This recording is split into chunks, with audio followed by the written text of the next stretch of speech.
Thomas Joyner, welcome to the show. Thank you for having me. Glad to be with you. So you are a psychologist who is an expert on suicide, a leading expert on suicide.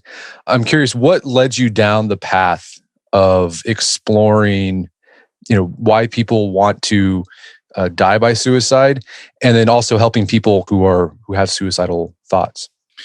I guess I'd point to two main drivers of that. One is an intellectual driver. I think it's a fascinating question, how it is that a creature wired for self-interest and self-preservation, most of whom go to great lengths to enhance themselves and take care of themselves. How can a creature like that come to the point of self-destruction? I think that's a very profound question, not just about suicidal behavior, but about human nature. So intellectually, I think it's profound and fascinating and a window on human nature. As I was starting to delve into it, a personal tragedy occurred, namely the death of my father by suicide. And so it quickly, of course, needless to say, became very personal, very urgent. And it's largely through, both windows, I think, that I've turned in part of my work is helping people out of suicidal crises. I know from my dad's experience, the misery and the agony, certainly for the person going through the crisis, but also for the family members. And the family members, if they're bereaved like we were, the pain is intense. And so any help, any alleviation of that kind of misery and suffering, I think, is to the greater human good. We're going to talk about a book that you wrote called Lonely at the Top, which is it's related to your work in suicide. It's about male loneliness. But before we do, can we talk about, you have this theory, I think it's called the interpersonal theory of suicide, because I think that'll kind of explain why you think loneliness plays a key role in suicide. Can you walk us through your theory of suicide and so sort of lay a groundwork for what we'll be talking about here today? It starts with one distinction that ends up being kind of an organizing distinction between desire for suicide, just having ideas about suicide, thoughts about suicide, that kind of thing. That's a fairly common experience in the general population. But what's not common at all is taking those thoughts and desires and putting them into action. It's certainly very rare for people to put those kind of thoughts into lethal action. Thinking about suicide, fairly common. Actually dying by suicide, pretty rare. And that asymmetry always impressed me. And it just occurred to me over the years that there must be a variable that explains why it is that most people don't progress to action, certainly not lethal action, but some people do. And so that distinction between desire for suicide and then the ability or the capability to enact it, viewing those as separate processes, I think was very fruitful. Within those two domains of desire and capability, we've gotten a little more specific. Desire, we think, is made up of two main variables or states of mind. One having to do with the idea that you're hopelessly cut off and hopelessly alienated from others. And a second one having to do with the thought that you're a burden on society, loved ones, family. You might even view yourself as a burden on yourself in the sense that carrying on is just too much. And so when those two states of alienation, loneliness, and burdensomeness come together, we think that's what produces desire. And then capability is made up of things like fearlessness specifically of physical matters, things like injury, pain, death itself. Fearlessness of those things, we think, is a major driver of capability, along with things like pain tolerance and familiarity and knowledge having to do with suicidal means. For instance, if you don't know anything about firearms, if you don't know the first thing about how to load one or shoot one, well, then it's pretty unlikely that you die by that method. So practical capability is that. When all those things come together in the same individual, that's when we predict that these disastrous tragedies happen. So along that desire component, sounds like a big part of the desire is you feel it's a social alienation. It's a social problem, a part of it, a big part of it. Indeed, yeah, indeed. I mean, we've named the theory the interpersonal theory because so much of it is social or interpersonal. So much of human nature is social and interpersonal. So most definitely. Well, so this leads us to lonely at the top. And one of the things you highlight in the book is that while men are seen as living at the top of the social totem pole in terms of enjoying money, status, they also are at the top of the totem pole when it comes to, the share of deaths by suicide. Can you highlight, what are the recent statistics about that show the gender breakdown on suicide? Well, death by suicide is very male linked. That's really clear. The United States is a pretty representative example of the world in general. In the US, for every one woman who dies by suicide, as many as 4 men do. That's very skewed towards male linked mortality or lethality. That's just for starters. Men do tend to be less social than women. They tend to be are more lonely. And that does seem to be on, sort of in the cards from early on, in the sense that even 6-month-old baby boys and baby girls tend to relate to social things differently already at that stage. So these have early roots. But then over the course of development, certainly into middle adulthood and older adulthood, I think on average, these are just average trends, of course. There are exceptions to the rules, but these are general trends or rules. On average, men become a lot lonelier than women do. Women are better at sustaining, cultivating relationships over the course of the lifespan, and men are not. And when you're 20 or 30, that's not maybe such a big deal. Maybe relationships are sort of provided to you by college or school or work or what have you. But in the 30s and 40s and 50s and beyond, cultivation and nurturance of these relationships is key. And men, by and large, aren't great at that. And it's very much to their detriment. Well, that's probably, that idea that as you get older, people have seen those articles that there's been this uptick in the number of men in America who are dying by suicide. And you're like, well, they're probably in their 20s or 30s. But no, it's like they're in their 50s or 60s. Right. Suicide's very linear with regard to age. I mean, generally speaking, it's linear in that the older you get, the more at risk you get. It certainly occurs in young people, teenagers, people in their 20s, and that's noteworthy. And it's tragic, and also it's on the increase in those age groups. But nevertheless, the trend still holds that the older you are, the more vulnerable you are. Obviously, that's true of a lot of things having to do with health. It's definitely true with regard to suicide too. Well, so this idea, your idea, the interpersonal theory of suicide, the desire to want to die by suicide is a sense of alienation, social alienation, or loneliness. And so this kind of segues nicely to what we're going to talk about today, about male loneliness. How do you define, in your work, what is loneliness? How would you define it?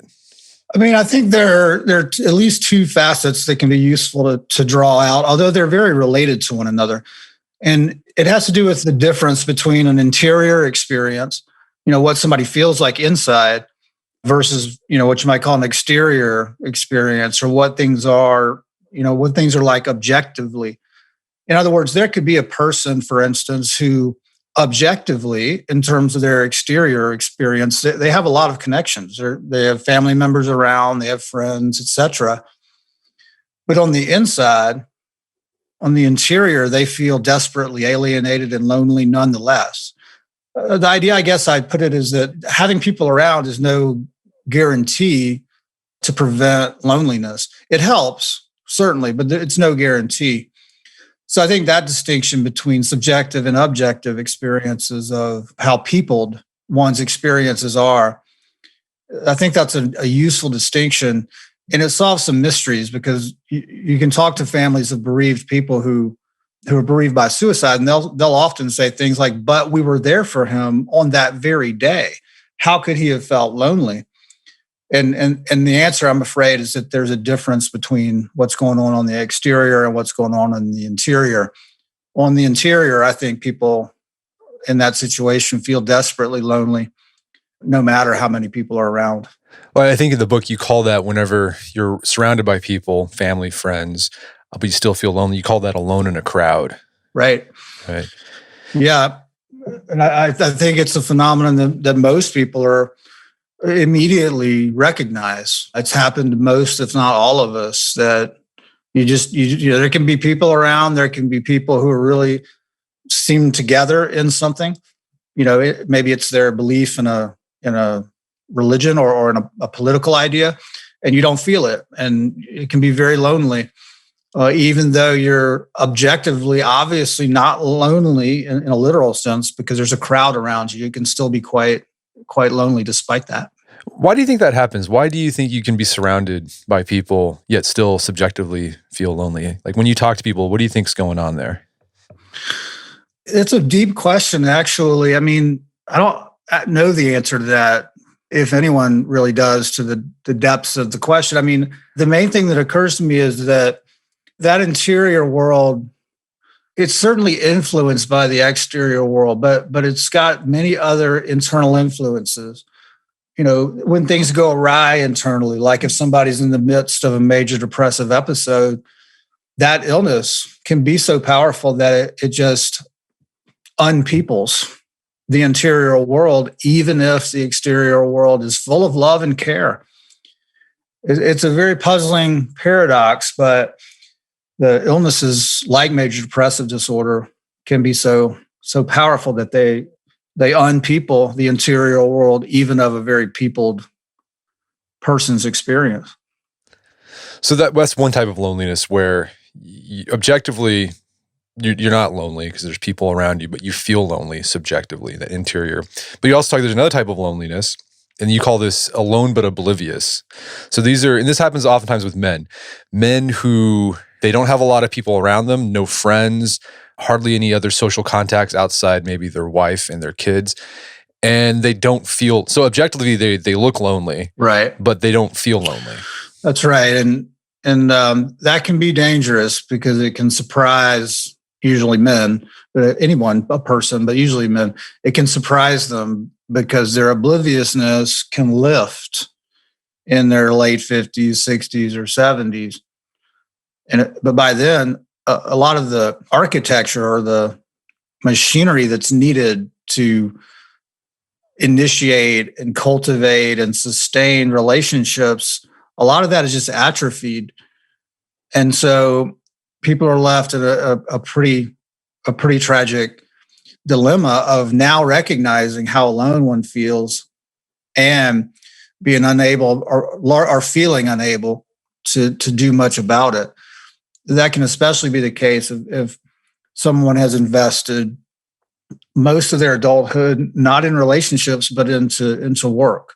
I would be the last to counsel against investment in work. I think it's crucial and key, but it can be overdone. And if it's overdone to the exclusion of relationships, once that work starts to end or recede, people can be left in a very painful dilemma, stuck in a very painful dilemma. A lot of men are stuck that way. And then what's left is their spouse. And then if something happens to her, or if there's a separation, divorce, that's a very precarious situation. And it pertains to both sexes, but a little bit more so than men overall. So it sounds like this alone but oblivious. So you're subjectively, you don't feel lonely, but objectively you are.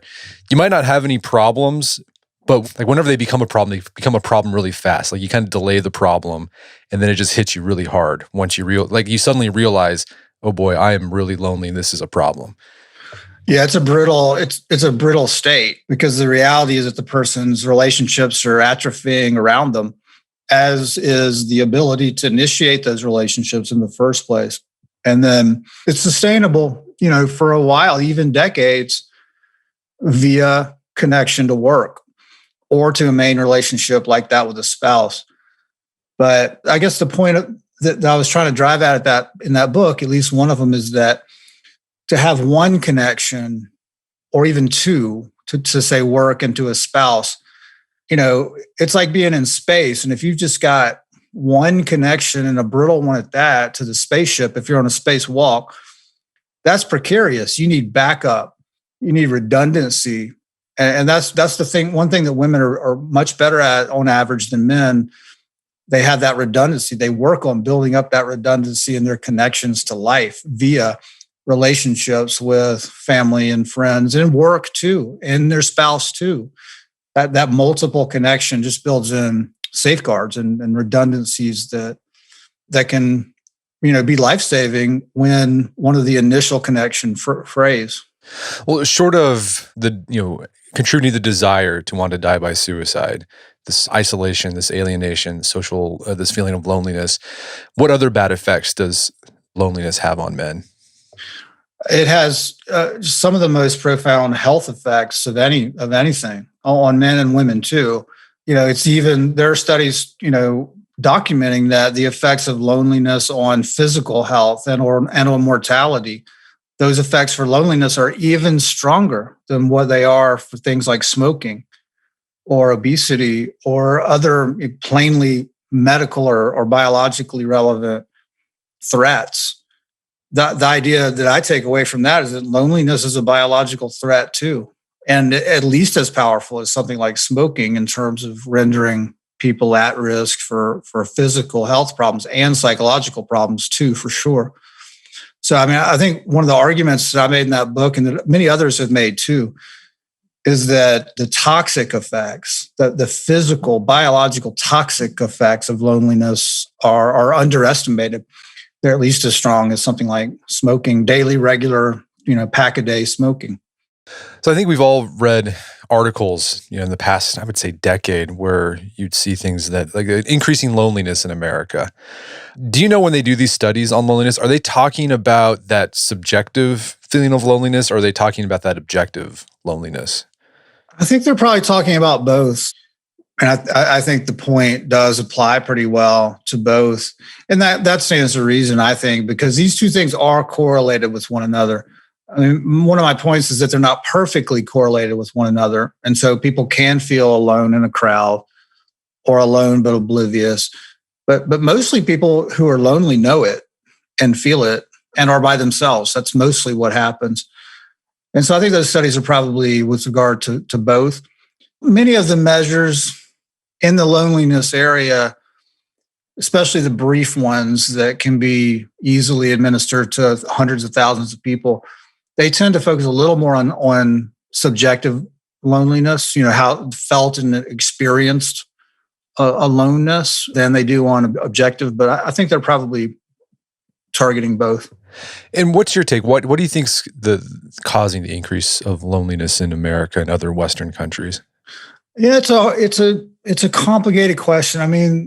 I'm not really one to castigate something like social media use.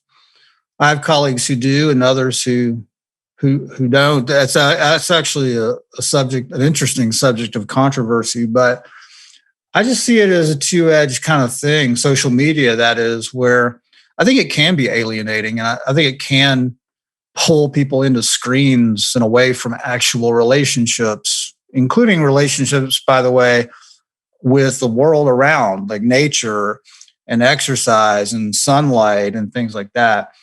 But on the other hand, I think it can be good. I think it can bring people together, social media. I think it really does connect people socially. So I just think it's a little bit of a draw in terms of its negative and positive consequences. That may be a small contributor to increases in loneliness. You can make kind of the same argument about technology in general, is that it's got a lot to it that's positive and even connecting, but it can be alienating. I think that's probably part of it. In the United States, the opiate epidemic is relevant. I think that lifestyle alienates people. I think we have a culture in the US of rugged individualism. And I think there's a whole lot to admire about that. And I think there's a dark side. And that dark side is always there, and it kind of ebbs and flows depending on the what's going on with the rest of the culture. So those are some of my thoughts about it. Economic factors are certainly relevant, but those have gone up and down. I don't see those as clear driver. Fragmentation processes of communities, neighborhoods, families, that's certainly a relevant factor too. So yeah, complex, a lot of factors going on here. But in the book, you highlight a few, theories or ideas of what you think is contributing to male loneliness, particularly that loneliness that happens to men when they get to their 50s or 60s, where we see that increase in death by suicide because they get so lonely. And the first idea you have is that male loneliness is caused by men being spoiled when it comes to relationships. What do you mean by that? Well, I think the way that society is structured, and rightly so, actually, is that young people in general tend to be spoiled about relationships in the sense that you can be passive as a young child, an infant certainly, but as a very young child and then, into adolescence, you can be a pretty passive, and yet opportunities for relationships happen anyway. They're just kind of provided for you via family reaching out, being very active, via school and related, groups of people just being there for kids. Obviously, there are some kids who are exceptions, but generally speaking, that's true. And then in the adolescence, whether it's a workforce, or something like a university setting or college setting or community college setting, same processes. And then that sort of serving up of relationships starts to go away on average into the 20s and 30s. And it's at that point that an active stance towards really reaching out for new relationships and reaching back to sustain old relationships, that becomes crucial. And I just think men more than women are spoiled out of doing that. And they can cruise on it and coast on it for a while, but often it catches up with them in time. And in time ends up often being in the 60s and 70s. All right, so men are spoiled. So everyone's spoiled. Like men and women are equally spoiled. Because I think you make this point. If you look at kids, young kids, like they're 7 or 8 or 9, boys and girls, they have the same number of friends, basically. Both of them are great because they're in school. They've got their friends at school. They've got sports. But if you ask those same boys and girls when they're 60 or 70, how many friends you have, there's a disparity. The women are going to have more friends, but the men aren't going to have as many friends because they stopped taking, they took relationships for granted. Like they just thought they just happened, but they reached a certain point in their life where you had to actually be active about your friendships. Exactly. And making new ones. I mean, I think being active about relationships can take at least two forms. And one is being sort of open and even eager for new relationships, new friendships. And that requires effort.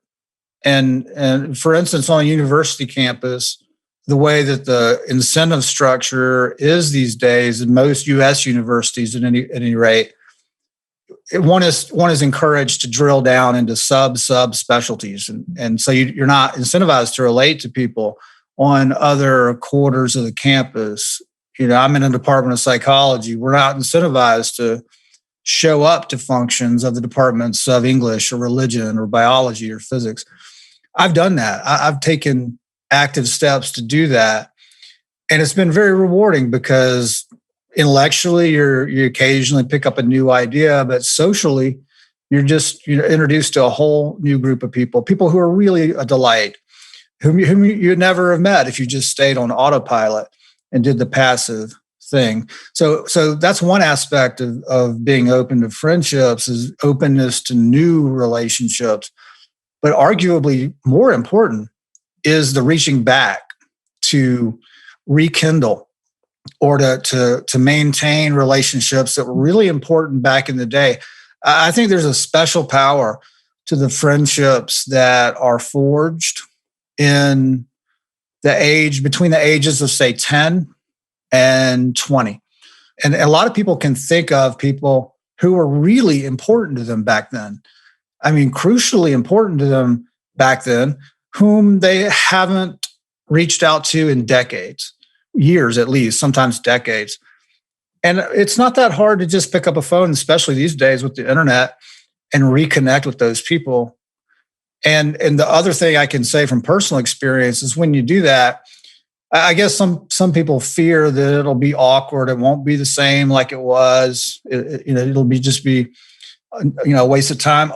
My experience has been completely contrary, where sometimes over the course of 30 years, with no contact over 30 years, immediately one just clicks back into that same rhythm, that same familiarity, that same comfort.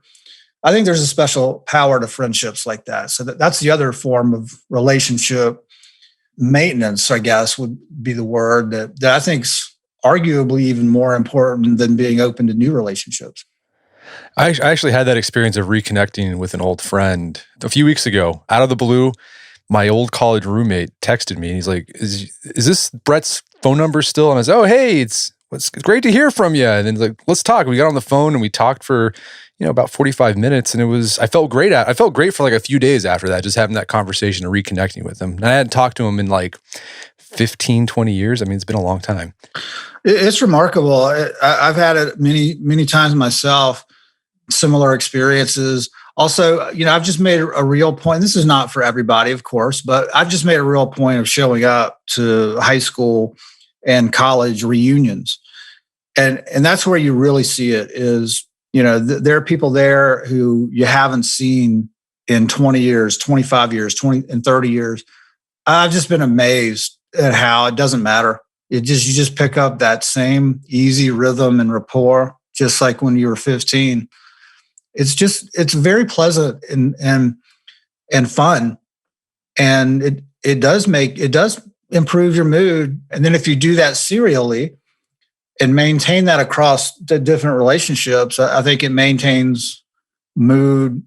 You said it maintained your mood for that one example for days, but I think if you do this serially, you start to multiply that and it becomes, it maintains mood for weeks and months and years. So I heartily recommend it. I can't think of one example where I've reached out and it backfired. I mean, I guess these days things are fraught with politics and such, but I would counsel putting all that aside and just focusing on the friendship and the comfort and the easy rhythm and familiarity of the friendship back in the day, and trusting that at least some of that will revive if you just take the effort to reach out. Well, one of the reasons you hypothesize that women tend to be better than men at maintaining relationships in adulthood is that men, if you're speaking in generalities, tend to take a more instrumental approach to the relationships. I mean, I think that's fair, and it's also fair to continually emphasize that generalizations are always subject to criticism. I mean, that's fair, but the data also, what's also fair is to face the objective data, and they're very clear that these are true trends where men tend to be more like that than women, to their benefit sometimes. I mean, being instrumental can pay off. And I actually encourage it. I think it's a good thing. I just don't think it's a good thing in extreme excess to the degree that you neglect other things like the relational aspect of humans. That's dangerous, and that's going to catch up with you sooner or later, in my view. Yeah, that instrumental approach to life, that's what allows men to, get a good job, buy a home, establish themselves, right? You have to you just thinking about what you got to do to get those things. And those are all good things. But I think the case you made is that you have to temper that. You can't just make your whole pursuit in life money and status and work. Because if you do, you're going to end up, alone in the, have that alone in the crowd or the alone but oblivious thing going on. That's right. And moreover, if you do overdo it with the instrumental kind of approach, in the best case, you'll be, financially successful or professionally successful and lonely. But that's the best case. And that's kind of rare. I mean, overall, especially if you're talking about very, very high levels of achievement or of wealth. What's a little more common is for it not to work out on the instrumental side and you're lonely there too. That's a witch's brew. That's disastrous for health in the last half of life. Men are just making that bet more than women, and it's a risky bet. And there's no need for it, especially when our natures are such that it's just natural to relate to one another. It's an unsafe, risky, unnecessary bet, in my view, and men make it more frequently than women. Women make it too, but men definitely make it more frequently. Yeah, I was thinking about that idea of instrumentality coming at the expense of relations. We're coming up on Christmas. Made me think of Scrooge, Ebenezer Scrooge. I think he's like the epitome of that, right? Like he just focused on money, money, money. And then, he sees his future self, and like no one comes to his funeral, and people are just stealing the bed curtains from his bed. Right. and he had no friends at the end. And he of course, he changes himself at the end and realizes, oh, relationships are important too. Yeah, that's a good image or a good sort of symbol of these processes. Because that's right. The other thing that I might add here is that it can seem a little bit Pollyannish or cliched or naive, maybe, to say, don't worry about work or achievement or money. Don't worry about that. Relationships are everything. That's not really what I'm saying, though. What I'm saying is go ahead and work 10 hours a day and keep that up. But as you do that, you can weave in relationships. I mean, you can work a 10-hour day and then go home and text your best friend from college or high school. That takes like 1 minute, if that.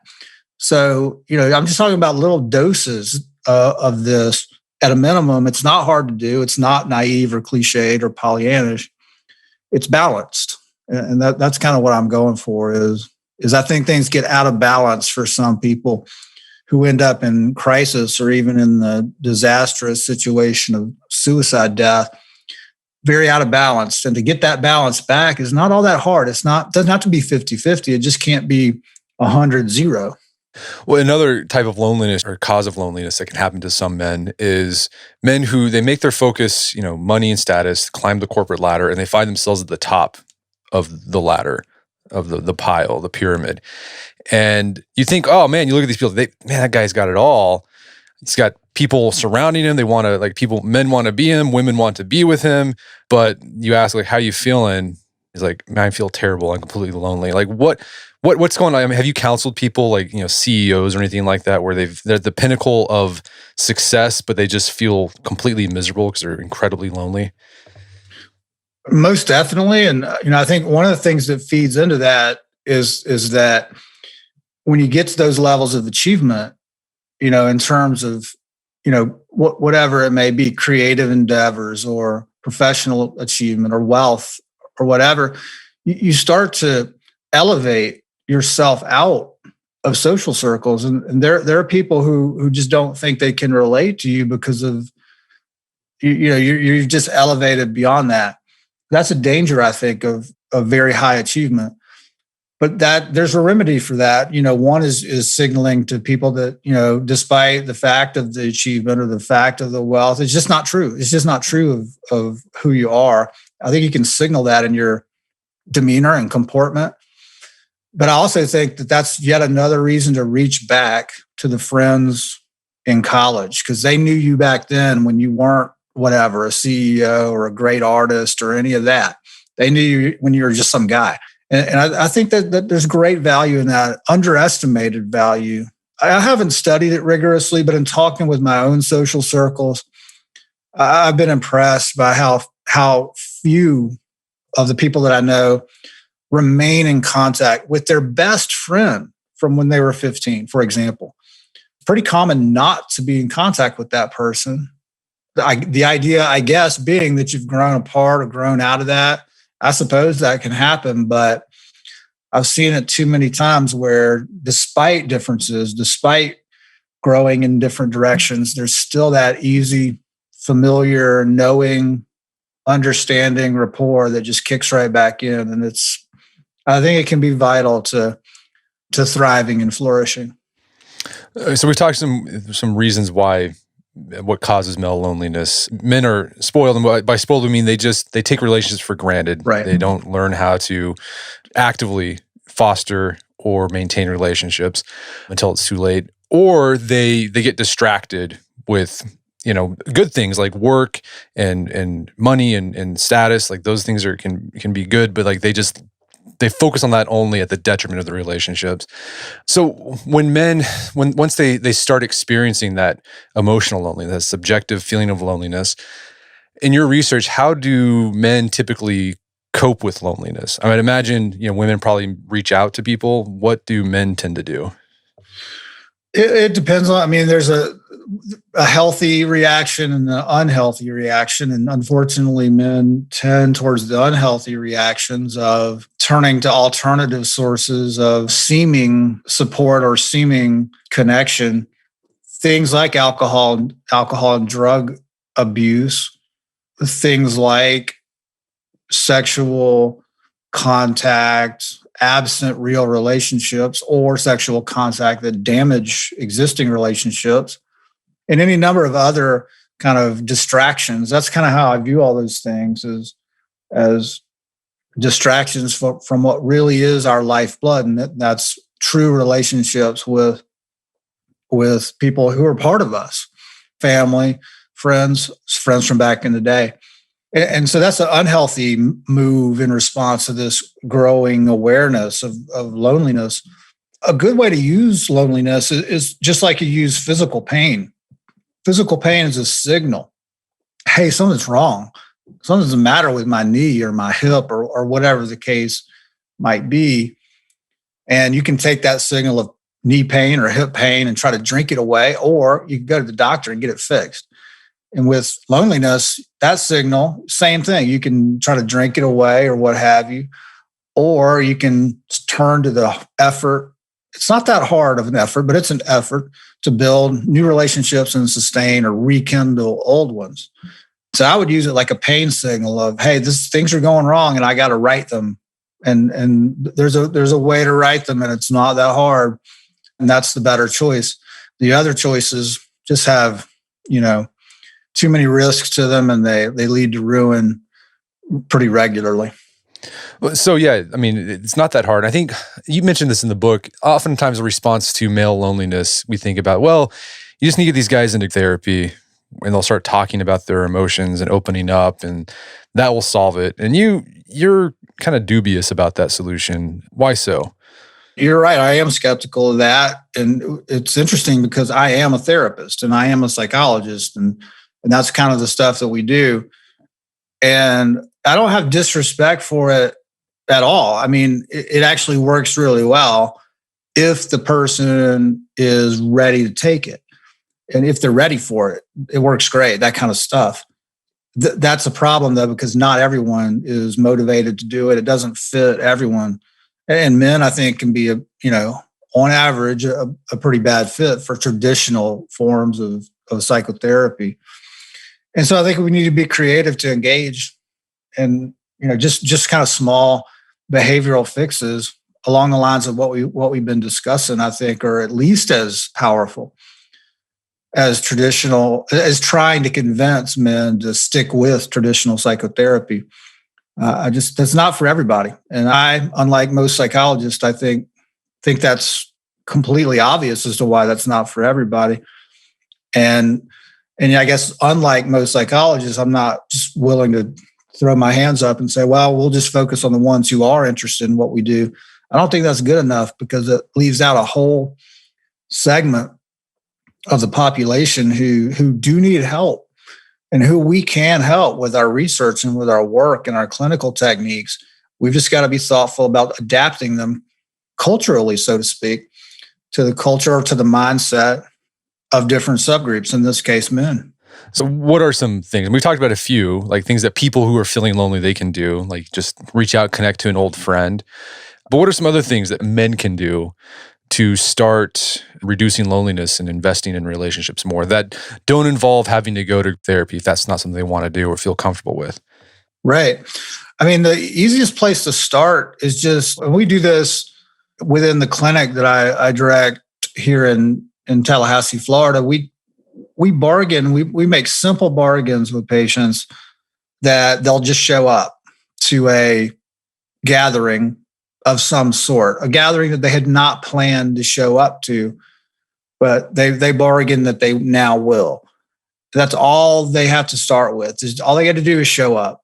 It could be anything, any gathering. It can be at a classroom or a museum or something else on campus or some sort of sporting event or a community organizing event, religious event, political. It doesn't matter, just as long as there are people there together. The idea being that there is a natural human tendency to reach out and socialize. And if you put a particular human with other humans in a group, sooner or later that natural tendency is going to spark. However, if you isolate that human from other ones, it won't spark. So a simple idea is to at least get exposure to other people, so that the chance that natural tendency will spark, is enhanced. If people will agree just to do those kinds of things on a regular basis, that alone goes a long way. It doesn't immediately cure something like a major depressive disorder or a suicidal crisis. But what it does start to do is turn the tide over the course of time and repetition to where, a bad major depressive episode, for example, has become less bad, less severe. A suicidal crisis has gone from potentially lethal down to, still quite distressed, but now non-lethal. That's a huge distinction. So I would start there with just the idea of the basic idea and the simple idea of showing up. How do you do that? I mean, we're still in the pandemic here, and now a lot of communities are starting to clamp down with stay-at-home orders and things. How do you do that during a pandemic? The fix there is the same fix that we most all of us have seen with regard to work and meetings and things like that. It's got to be at a distance or remote or virtual. That in my own view, that's just not quite the same dose as in-person gatherings. But that's where we are for the foreseeable, X number of months. Until then, you take what is available, and it would be, virtual kinds of analogs of the showing up. I've shown up myself to colloquia, seminars, and the like around the campus on FSU, but it's been from my home via Zoom and similar kinds of technologies. It's a peopled experience, but it's not quite the same, but it's better than nothing. And, I've also done some distanced sort of socializing, small groups outside, sitting, 6 or 7 feet apart, that kind of thing. We're coping, temporarily, but the same principles apply of showing up and reaching out a little bit. Again, it doesn't have to be that big of an effort, but just the start of showing up and getting those natural kind of processes of connections sparked. I think it's a starting point. Let's put it that way. At any rate, at least an initial step. Yeah, we got this membership program called the Strenuous Life, and members can get together in their geographic areas for meetups.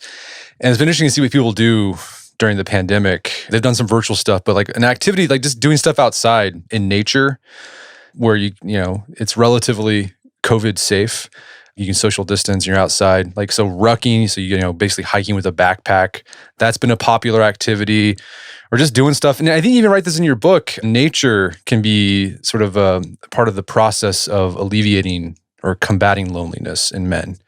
I mean, absolutely. I'm very, very drawn to ancestral, evolutionary explanations of why our nature is what it is. Human nature has these features because of our evolutionary ancestral past. And one was small group, deep dependence for survival itself, dependence on each other. Another was our close, intuitive, regular, daily relationship with nature, with plants, with trees, with animals, with all elements of nature, with water, swimming in water, fishing in it, boating in it, all of these things. And in a modern technological world, those things can recede. And I don't think that's in our natures. Technology, I'm not an anti-technology kind of person. On the contrary, if anything, but again, it's a similar theme of everything in moderation and technology in moderation. The neglect of nature needs to be moderated too. It's essential to who we were, and therefore, I think, essential to who we are. Well, Tom, this has been a great conversation. Where can people go to learn more about your work? Is there some place people can go? Probably the main site would be via the Department of Psychology at Florida State University. If you just Google my name and FSU, I think that'll get you immediately there. The books I've written on topics like loneliness, explaining why people die by suicide, things like that are available too at all the usual places, Amazon, etc. Fantastic. Well, Thomas Joyner, thanks for your time. It's been a pleasure. My pleasure. Thank you for having me. My guest today was Thomas Joyner. He's the author of the book Lonely at the Top. It's available on Amazon.com. Check out our show notes at aom.is/lonely, where you can find links to resources where you can delve deeper into this topic.